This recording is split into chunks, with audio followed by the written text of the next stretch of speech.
Minha gente brasileira, portuguesa, minha gente do mundo, eu sou Fábio Porchat. Eu sou. Já fui louro, sabia? Tô até chateado que eu vou me descrever agora como um castanho escuro, meu cabelo. De pele branca, branca daquele que falta um sol para me corar, barba falhada, camiseta preta de gola não em V, que até me ajuda na minha silhueta, mas hoje não. Estou no escritório de minha casa e no fundo temos um quadro de Franz Kafka, temos um quadro do Charlie Hebdo e temos um M internacional que eu faço questão de colocar bem embaixo do Charlie Hebdo, porque eu acho que ele tem a ver com isso. Estou de fone nos ouvidos, uso óculos, que cores são meus óculos? Meio caramelo, óculos de grau, 2 graus para vocês que estão em casa. Luiz Helena Trajano, me fale um pouco de você para o pessoal de casa saber quem você é. Eu já sou bem morena, bem pele morena, cabelo preto, comprido, estou com vestido marinho, de brinco de pérola, que eu adoro pérola. Estou no escritório, atrás de mim tem uma escrivania, tem uma com cheias de fotografia para variar. A mulher sempre põe fotografia da família, e é isso aí. E estou muito feliz de estar aqui. Sou uma brasileira apaixonada por esse país. E você, seu Edu, tá como? Galera, tenho um cabelo bem curto, a pele negra, uso um óculos, estou de camiseta preta e eu estou num flat em Nova York, onde eu estou estudando inglês. Tá muito chique ele. Agora, eu vou dizer, Edu, você tá mentindo pro nosso público. Cabelo curto, da onde eu vejo retinho, não tem cabelo, não. Tem só. Quando você vira assim de lado, para trás. Ah, muito obrigado, Luiz Helena. Muito obrigado. Já comecei te sacaneando, mas já começo dizendo que eu estou muito feliz também de estar aqui, misturado com gente boa, com gente tão interessante e interessada, e com realidades tão distintas, porque eu acho que isso faz muito sentido com o que a gente está falando aqui.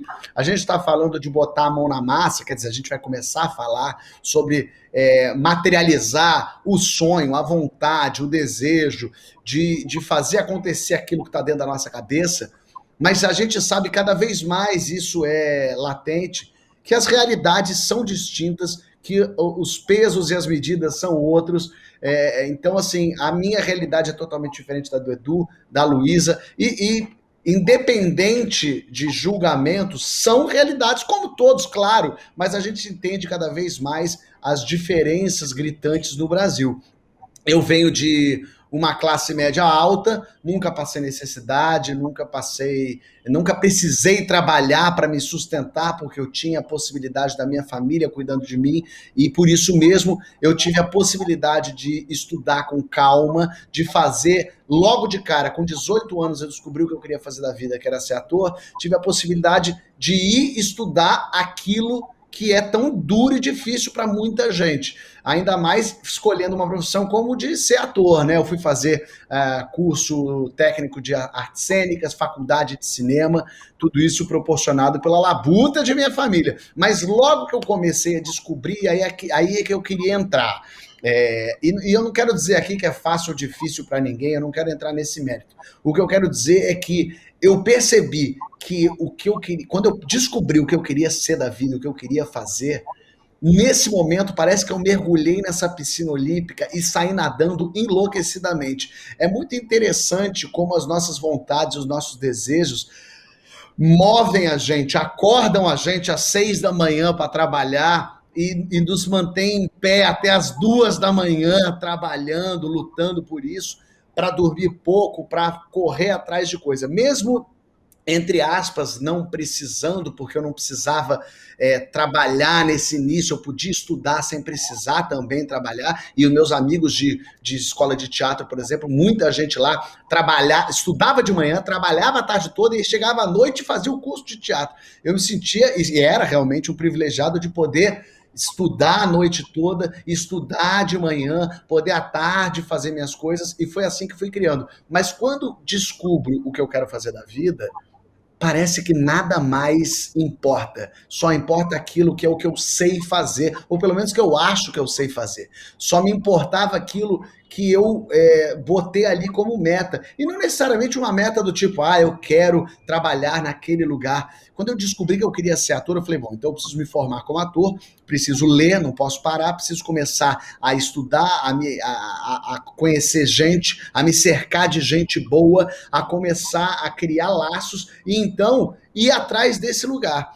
E essa é uma das coisas que eu digo sempre, assim, se cercar de gente melhor que você é fundamental para qualquer profissão. Eu sempre cerco de gente mais inteligente que eu, mais esperta, mais trabalhadora, com melhores ideias, porque no fim das contas, a gente tem que ir junto com gente que faz, gente que não te atrapalha, que não te puxa para baixo, que é o contrário, que sai correndo, você tem que correr atrás.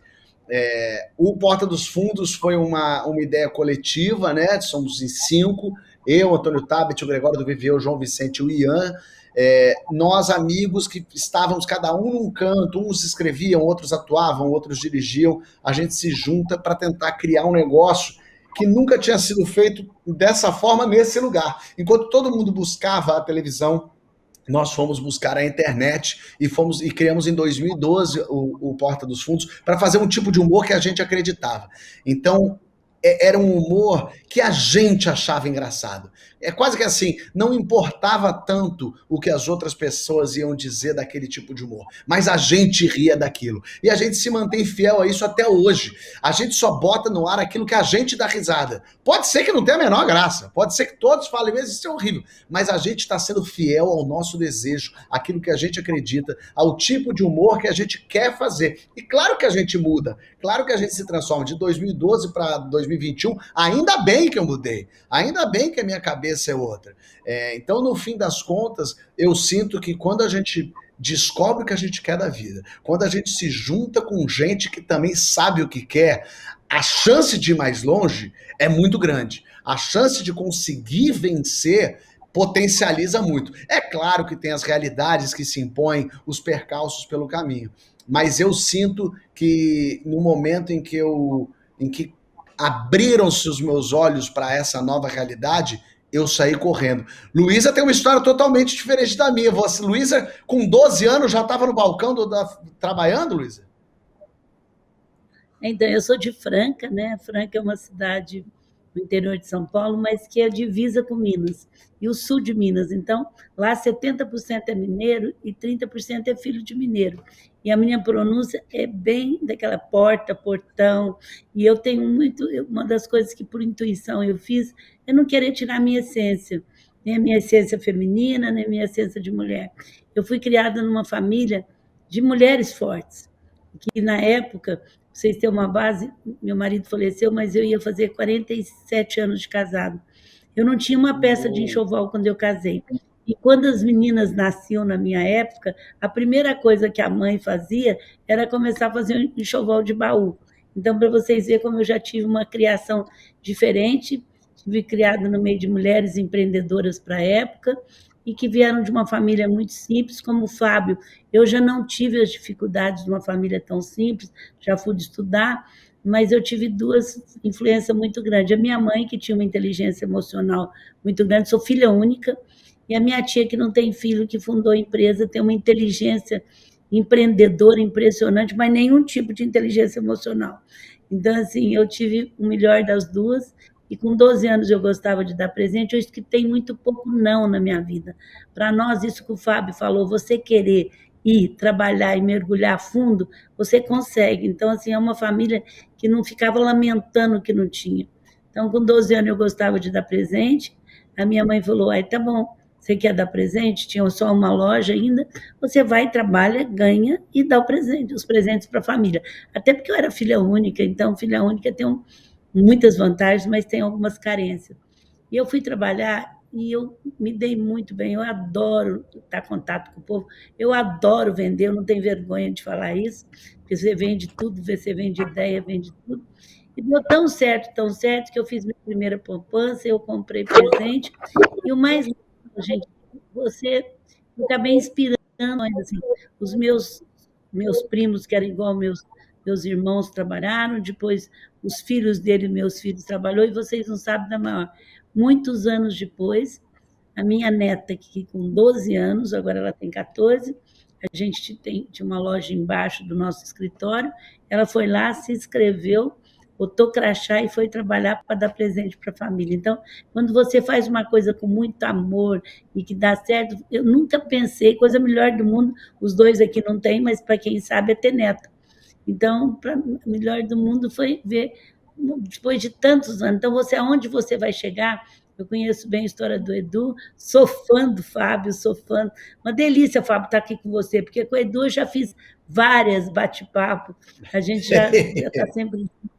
Mas é uma delícia estar aqui, muito, muito bom estar com você. Então, assim, a gente não sabe, eu comecei assim, depois com 17 anos eu assumi, vocês têm uma base, eu sou ainda a única mulher presidente de uma empresa de varejo, e imagina isso há 40 anos atrás, eu chegando em São Paulo, eu falando porta a portão, tendo faculdade da minha cidade, mas existe uma coisa que eu aprendi muito, eu não tenho dó de mim. É impressionante. E não tive dó dos meus filhos. Em conversação de neto, eu morro de dó e sou obrigada a segurar. E dos meus cachorrinhos, que eu tinha dó, porque eles não tinham que ganhar dinheiro. Mas do resto, eu não tinha dó.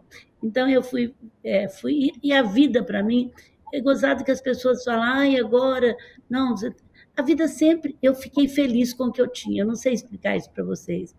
Eu podia ter alguém que tinha mais, mas a gente sempre trabalhou. O trabalho para nós era uma coisa muito boa, gerar emprego. Minha tia começou uma empresa pequenininha para gerar emprego. Então, assim, a gente adora o que faz, eu adoro o que eu faço. Hoje eu dei uma entrevista e ainda estou falando.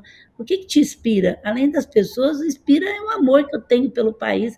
E desde pequena, gente, eu sou uma revolucionária do Brasil. A minha mãe ficava... Quando eu chegava do colégio, eu falava, pelo amor de Deus, franqueza demais é falta de educação. Porque eu já questionava a desigualdade, eu já questionava onde se viu vocês não têm bolsa para o pessoal. Eu era uma questionadora da desigualdade do Brasil. E, assim, outra coisa que me ajudou muito, Fábio e Edu, foi desenvolver a minha capacidade fuçativa. Então, o meu colégio não era nem o mais importante da cidade. O máximo que eles faziam era uma excursão para Poços de Caldas. Quem vai ser líder? Eu. Procissão de Corpus Christi. Sabe aquelas coisas de botar serragem na rua que enfeita o colégio religioso? Quem vai liderar? Eu. Então, eu sempre fui muito fuçativa para assumir alguma coisa, por mais simples que ele foi. Na época, era tão importante, e eu falo isso hoje, tive com um grupo de novos líderes aqui, e que eu falei, você tem que fuçativa, mas não na vida dos outros, fuçativa para ir tentando, aprendendo, e eu não tenho medo de errar, eu não tenho compromisso de acerto. E, aliás, os outros me perguntam, onde você errou mais? Eu falo, gente, mas para mim o erro sempre foi desafio para o acerto. Então, assim, eu sou do bem, se a coisa não acontece bem, é sinal que eu tenho que mudar. Eu detesto errar a mesma coisa 2 vezes. E me chamo de muito burra quando eu erro a mesma coisa 3. Você tem que dar espaço para novo erro. Como é que você aprendeu a andar? Como é que você aprendeu a falar? Errando e acertando. Então é isso. Hoje o Magazine Luiza tem sempre também tive coisas paralelas. Eu acho que eu nunca postei minhas coisas na mesma ficha. Porque eu vejo muitos amigos meus hoje que já venceram, estão com dinheiro, mas estão muito depressivos, porque nunca fizeram outra coisa, eu não. Já fundei tanta coisa na minha cidade, aquilo, invento moda, agora estou na vacina, tem Mulheres do Brasil, já ajudei a fundar o IDV, eu sempre falo, o Edu sabe, sempre estou aí fuçando, nós sempre estamos juntos, fazendo as coisas e ajudando esse Brasil que eu tenho tanto amor. Só para vocês terem uma base, o Magazine Luiza, há 23 anos, nas suas 1.500 unidades, canta o hino nacional toda segunda-feira, além de outras coisas que faz. Eu sou apaixonada por ele. Não me pergunta por que eu não sei, por esse país. É isso, mais ou menos. Deixa eu agora escutar essa história. Você é apaixonada por esse país porque esse país inventou o pão de queijo, Luísa. É por isso. Um país que tem pão de queijo é um país que merece ser ouvido para todos sempre. A verdade é essa. Edu também tem uma... Jabuticaba. É um país que tem jabuticaba, e eu amo jabuticaba. Um país que tem jabuticaba, pronto. Edu, você é jabuticabeiro também, não? Sim, também gosto, com certeza. E que delícia estar aqui com vocês. Fábio, um prazer gigante, o carinho que eu tenho por você, nossa amizade. Eu acho que nesse período de pandemia, né? A pandemia teve alguns serviços que ela prestou para o Brasil. Um deles foi mostrar quem tem coragem de liderar. Esse também é um fato, né, Luísa? Quem sabe, se colocou para fora, se desafiou, colocou o seu nome, tomou risco. Eu acho que aqui tem também duas pessoas, que foi o Fábio, que fez lives, me ajudou, pediu dinheiro, mobilizou sua rede, sua base, se posicionou a favor dos mais pobres, então tem um profundo carinho em nossa amizade. A Luísa também fez isso muitas vezes, tanto com o tema da vacina, das máscaras, tentando influenciar o Brasil, influenciando o Brasil através do seu posicionamento, da sua voz, com as mulheres do Brasil, com estágio para negros dentro da companhia, que são coisas que marcaram quase que a cultura corporativa brasileira e fez as pessoas repensarem, os tomadores de decisão repensarem e criar uma nova onda, né, que cada vez ganha mais espaço dentro do mercado. Então, deixar um beijo aqui de admiração para os dois, que eu tenho um profundo carinho e respeito. Sobre o ponto que eu queria falar, eu venho de uma situação de muita pobreza e muita vulnerabilidade social. Nasci numa favela, dentro de um barraco, passava fome, meu pai virou bandido, foi preso, indiciado por roubo a banco. Eu não tinha muita chance, não tinha chance alguma de acontecer ou de dar certo. A razão de eu estar aqui é muito menos por mim e muito mais por conta da minha mãe, minha preta, minha rainha, Dona Maria Goré de Brito Lino. Inclusive, eu estou morrendo de saudade da minha mãe e da minha mulher, que eu estou sozinho aqui no primeiro mês em Nova York, sem minhas filhas, fazendo os sacrifícios que tem que ser feito. Mas minha mãe é de uma capacidade, a Luísa falou aí, socioemocional, de uma inteligência emocional, né? Então, essa é minha mãe, que às vezes não comia para eu poder comer, chorava para eu poder sorrir, segurava as pontas, me criou como diarista. E todo dia que minha mãe voltava para dentro de casa, eu nunca entrou em casa reclamando, ou com a cabeça baixa, ou dizendo que já era, que perdemos. Minha mãe sempre entrou dentro de casa com a cabeça erguida, e ela sempre me falava uma mesma frase. Ela me dizia: filho, não importa de onde você vem, o que importa na vida é para onde você vai. E você pode ir para onde você quiser. Então, eu tenho lembrado muito da minha mãe nesses dias, e eu acho que no final a gente precisa de algum ponto de inspiração na vida. Algum ponto de inspiração que vai empurrar a gente para fazer a coisa certa, do jeito ético, e correr atrás, que pode ser muito difícil, o Brasil é muito desigual, mas de alguma forma a gente chega lá. Então, eu me tornei um empreendedor social, fundei a Gerando Falcões nessa crise pandêmica, atuou em mais de 2.000 favelas do Brasil, alimentamos mais de 1 milhão de pessoas, mobilizamos mais de 64 milhões de reais, e temos um plano, para além de pandemia, de fazer um enfrentamento à pobreza e o combate às desigualdades sociais. Então, eu acho que a mensagem que eu queria deixar aqui é uma mensagem de que essa pode ser a década da redução das desigualdades. Eu acho que é o presente que a gente pode dar, é o compromisso que a gente tem que ter com o Brasil, né? Então, toda vez que eu vejo a Luísa falando, esse dia eu estava vendo uma live da Luísa, que às vezes eu entro lá, acho que ela estava com a Tabata, ela falou que estava tentando pesquisar o plano dos próximos 25 anos do Japão, e pedindo, acho que era do Japão, e pedindo para o pessoal dela traduzir, para entender como que o Japão está olhando para os próximos 20 anos. Eu estou aqui em Nova York, tentando entender como que pensaram essa cidade, as intervenções. Eu acabei de chegar de Medellín, também estava olhando isso. Então, a cabeça está no mundo, e a gente, para mudar o Brasil, nós vamos precisar de uma fábrica de imaginação, que é mais do que dinheiro. O Brasil, o problema não é dinheiro, tem liquidez, 1 trilhão de arrecadação, tem centenas de pessoas na lista da Forbes. O problema não é dinheiro, o problema é a gente ter um plano e um caminho de longo prazo para fazer o Brasil seguir em torno disso, de uma agenda de não briga, de não divisão, mas de mais pontes e menos muros. Então, é isso um pouco que está queimando aqui no meu coração. A sensação que me dá é que os bons não querem se envolver com política, porque Dá, dá muito trabalho, nos leva por caminhos meio tortuosos e vai sobrando o chorume, porque a verdade é que é isso que você falou, né, Edu? A gente precisa de ideias, a gente precisa de novas percepções. Eu vi durante essa pandemia, assim, uma coisa que me deixou muito triste, muito assustado, é como não há nenhum tipo de interlocução com governantes, quaisquer, não importa, prefeitos, governadores, não há um tipo de conversa, não há um tipo de, olha só, vamos tomar essas decisões aqui juntos, gente. Vamos olhar. Eu chamei aqui essas pessoas que são esses pensadores para pensar em soluções. Enquanto a gente vai tomar essa medida aqui, eu já estou com esse grupo aqui, ó, pensando em outra coisa, para lá na frente a gente ver se eles conseguem chegar em alguma conclusão. Usar a criatividade. A sensação que me dá, vou falar de Brasil, que é aqui onde eu tô, é que a criatividade ela vai sendo tirada da cabeça de todo mundo, de gente que já não tem nenhuma perspectiva.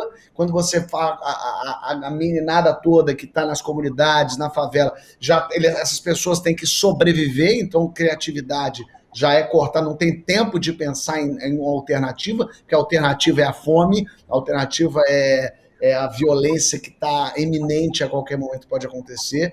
Quando a gente vai fazer um vestibular, a gente só quer passar na média, a gente quer acertar aquelas questões, a gente não quer ter uma solução criativa para aquilo, não quer inventar um novo caminho. E aparece que a criatividade no Brasil é punida. Quando você tem uma ideia nova e diferente, a primeira coisa, isso não vai dar certo, isso nunca ninguém fez. Como é que pode? O Brasil que tem essa síndrome de vira-lata tão grande, né? Quando a gente faz uma coisa incrível, por exemplo,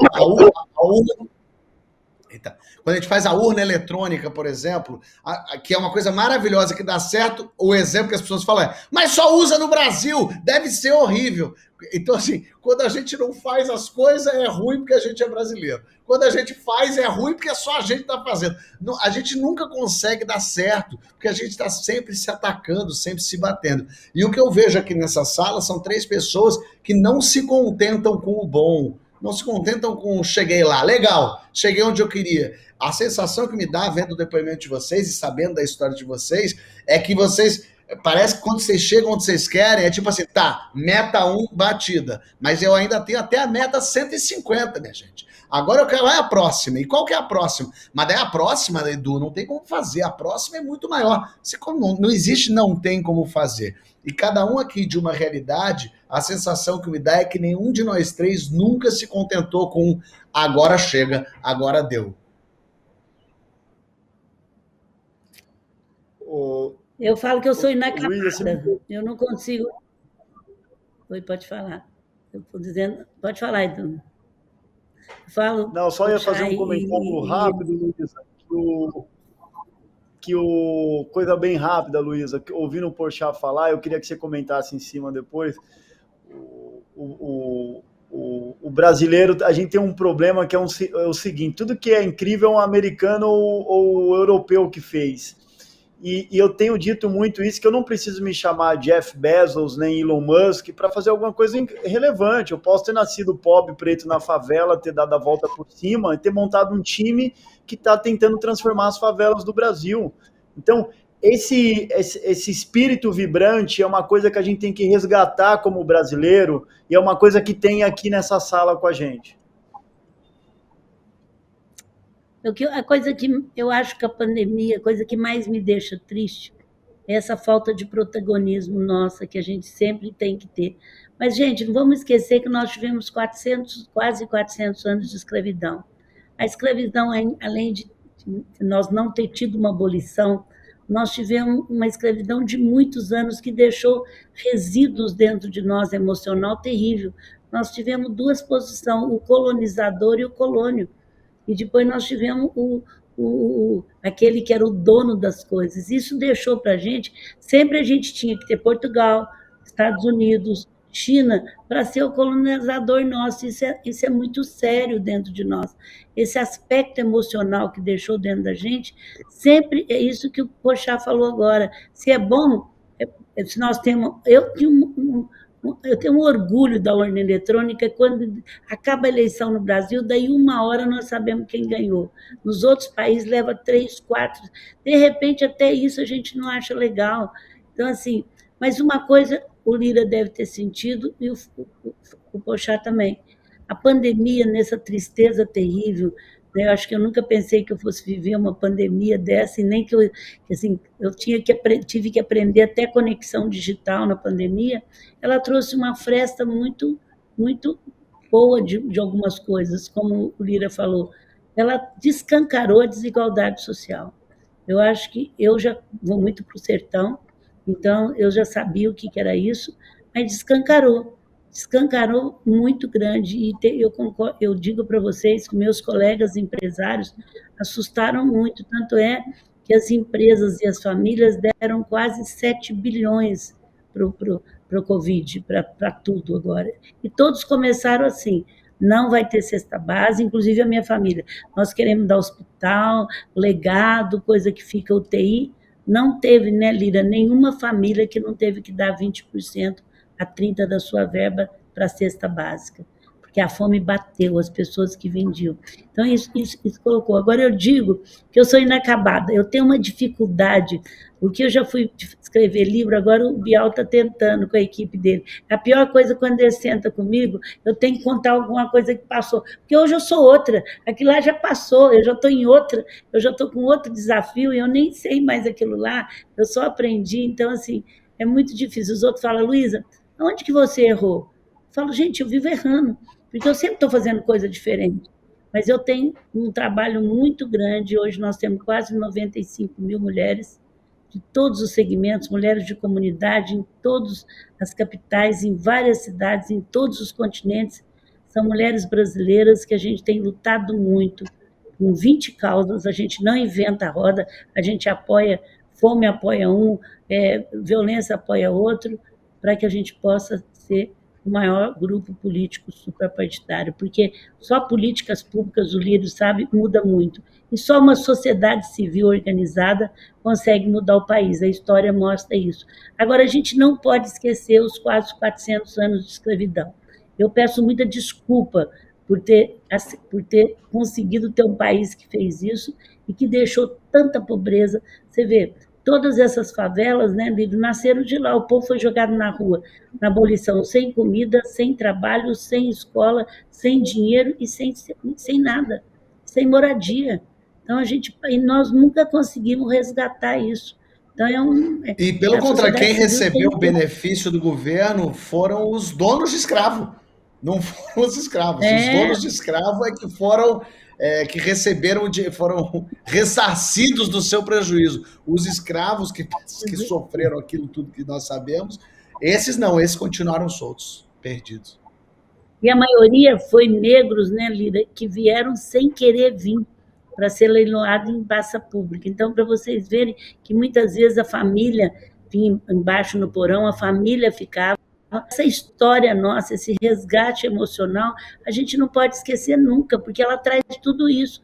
Ela traz a falta de falar: esse país sou eu, esse país é meu, porque ele é nosso. Então, acho que traz isso Ah, muito, mas eu sinto que a pandemia, não é que eu estou querendo ver o lado do copo cheio, mas a gente tem convivido, a pandemia trouxe isso.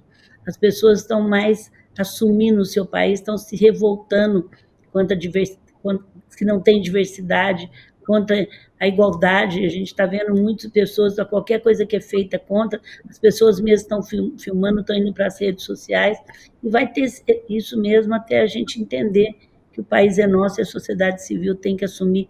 E o Frederico fala uma coisa aqui: por que a digitalização não pode ser feita por uma empresa brasileira ou duas empresas brasileiras, precisa ser feita ou pela China ou pelos Estados Unidos? Uma coisa é se aprender lá, mas o Brasil são características totalmente diferentes. Por que não pode ser feita por uma empresa brasileira? Por que nós não podemos dar conta? Nós somos muito inteligentes, gente. O brasileiro digital é uma cultura, ele não é um software, ele não é um aplicativo, é uma cultura, e nós nascemos nessa cultura, criativo, redireciona, nós só temos que assumir isso. o Edu, quando a Luísa fala de eu errei, mas eu segui, eu tento coisas diferentes. A sensação que me dá é que o problema não é errar. O problema é errar sem ter estudado aquele assunto, sem ter dado 100% em cima daquilo, sem ter tido uma noção completa de aonde você está se metendo. Tem uma coisa de tentar de verdade e dizer que tentou, ou achar que está tentando. É a diferença de gente que fala, e eu tô cheio de coisa, e gente que tá trabalhando muito, sabe assim? Total. Fábio, só para Gente, ajudar, só um minutinho, Lira. Movimento não é produtividade. Eu adoro essa frase. Movimento não é produtividade. Tem gente que movimenta o tempo inteiro e não produz nada. Só para te dar um. Eu adoro isso, Lira, desculpe. imagina, ótimo ponto. A gente fala muito aqui nas favelas, Fábio, de criar laboratórios de combate à pobreza e não fábricas de fracasso. Por que laboratório? Porque laboratório pressupõe que você vai fazer teste A, B, que você vai ter coisas que vai dar certo, tem coisa que vai errar. E esse erro, esse fracasso, ele pode ser um fracasso bem sucedido, se a gente tirar lições dele, se a gente aprender com ele e melhorar no próximo. Então, é sempre pensando como que eu faço melhor o próximo passo, como que eu implemento melhor a próxima solução, como que eu entrego o melhor para quem é pobre. Esse é o ponto. No Brasil, é ok entregar coisa ruim para quem é pobre. E a gente precisa fazer essa transformação ética na cabeça do Brasil, dos tomadores de decisão. Temos que entregar o melhor para quem é pobre. Isso é um tema de equidade. Você dá mais comida para quem tem mais fome. Logo, quem está na ponta sofrendo com a violência, com a desigualdade, ele precisa ter a melhor escola, a melhor creche, precisa ter as melhores oportunidades de capacitação. E para concluir essa minha resposta, a Luísa sabe o tamanho do gap que existe no Brasil, por exemplo, de tecnologia. Não tem profissionais para ocupar essas vagas. A saída do Brasil está na favela. Investir em quem é pobre, em capacitar essas pessoas, em treiná-las, invadir as favelas, não só com exército ou com polícia, mas com computador, com tecnologia, com design, com fotografia, e o Brasil vai se dar bem com isso. O mundo melhor para os mais pobres será, como consequência, um mundo melhor para todo mundo. Então, a favela é a grande startup brasileira, né? A favela da Anitta, do Conde, da Caipirinha, do Pelé, do Neymar, da feijoada. Então, a solução está na favela, é investir nisso. E eu acho que o Brasil pode se tornar muito mais protagonista lá na frente. E parece uma coisa meio ufanista quando a gente fala assim bem do Brasil, mas não, a gente tem que falar bem da gente. Os americanos ficam cantando hino o tempo inteiro em todo lugar. Os americanos têm a bandeira o tempo inteiro. Todo filme americano tem a bandeira. A gente é que fica meio assim de falar do Brasil. O Brasil é bom em tudo que ele quiser. De verdade, o Brasil ganha prêmio de arquitetura, a propaganda, a desenvolver vacina, a futebol, a música. O Brasil é bom. O Brasil é bom em tudo. O que a gente tem de potência aqui dentro, e é isso que eu estou falando. Imagina se a gente pega toda essa gente da favela que já gerou tanta coisa boa para o Brasil e dá suporte para eles. O Brasil mas vira foguete no nível assim de botar os Estados Unidos no chinelo. A verdade é essa. Então é muito triste a gente ver tanta possibilidade, um povo tão poderoso tentando lutar pelo mínimo. A gente tinha que ter o máximo à disposição de todo mundo, né, Luísa? E também, né, quando você, no Brasil, Lira, se você também não pegar essa classe mais simples, você não tem tamanho. Você não tem tamanho. O negócio é tamanho. Então, assim, é uma questão. Agora eu estou falando racional e financeiramente. Eu nem estou falando mais em igualdade, nem estou falando nada. É racional. Você pode ver que quando entra, eu lembro que a gente vendia celulares da Apple só para gente rica. Eu falei, por que o pobre não pode ter celular? Até foi difícil, que na época são muito cuidadosos com marca e tal.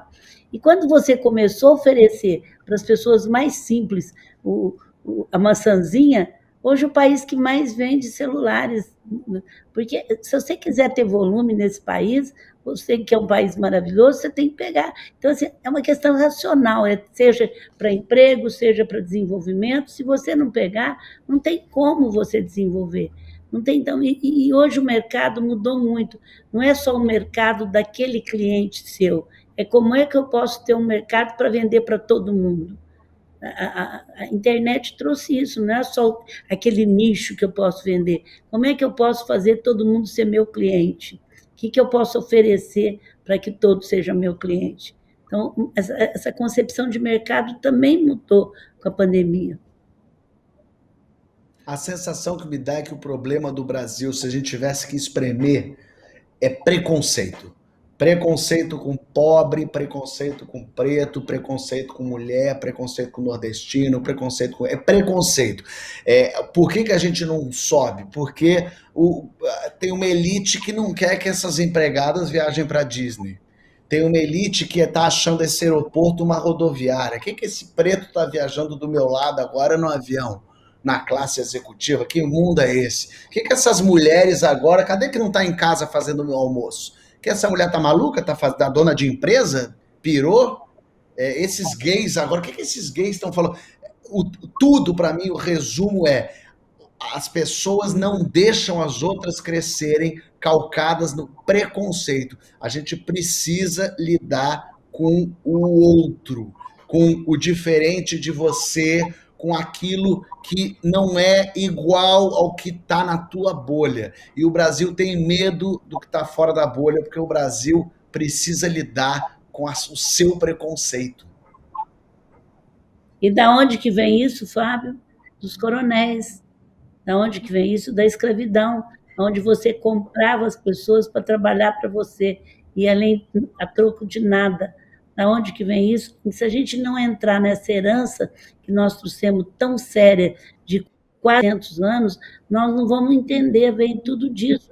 Não se esqueça que as pessoas eram vendidas em praça pública e estava título de coronéis para tudo quanto era gente que mandava. Então, era uma era que quem mandava era quem tinha dinheiro. E a gente fez um capitalismo muito selvagem. Essa é a realidade. E que prejudica ele mesmo, né, Edu? A gente vê, por exemplo, se você não ajudar, o menino da favela não tem muitas vezes o dinheiro para vir na cidade fazer uma ficha de menor aprendiz, o ônibus.